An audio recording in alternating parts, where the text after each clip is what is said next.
Excel'de yüzlerce satırlık bir listeniz var. Ürün kodunu yazarak listedeki eşleşen ürünlerin otomatik olarak renklenmesini ister misiniz? Bunu Excel'in koşullu biçimlendirme özelliğini kullanarak çok kolay bir şekilde yapabilirsiniz.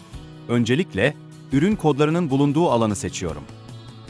Ardından giriş sekmesinden koşullu biçimlendirme seçeneğine tıklıyorum ve yeni kural bölümüne giriyorum. Burada biçimlendirilecek hücreleri belirlemek için formül kullan seçeneğini seçiyorum. Şimdi formülümüzü oluşturacağız. Formül alanına eşittir yazıyorum ve arama yapmak için kullanacağım hücreyi seçiyorum. Tekrar eşittir yazdıktan sonra ürün kodlarının bulunduğu ilk hücreyi seçiyorum.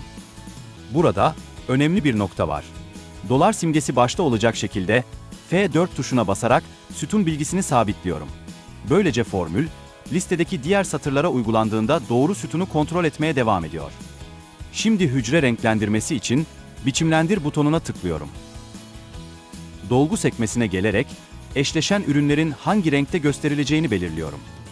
İsterseniz buradan yazı rengini, yazı stilini veya başka biçimlendirme seçeneklerini de değiştirebilirsiniz. Tamam butonuna basarak işlemi tamamlıyorum.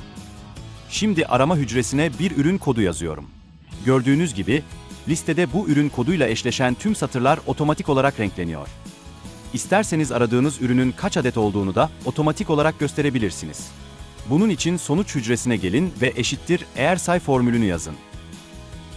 Ardından stok kodlarının bulunduğu sütunu seçin. Araya noktalı virgül koyup arama yaptığınız hücreyi seçin. Parantezi kapatıp Enter'a bastığımızda ürün kodunun listede kaç kez bulunduğu karşınıza geliyor.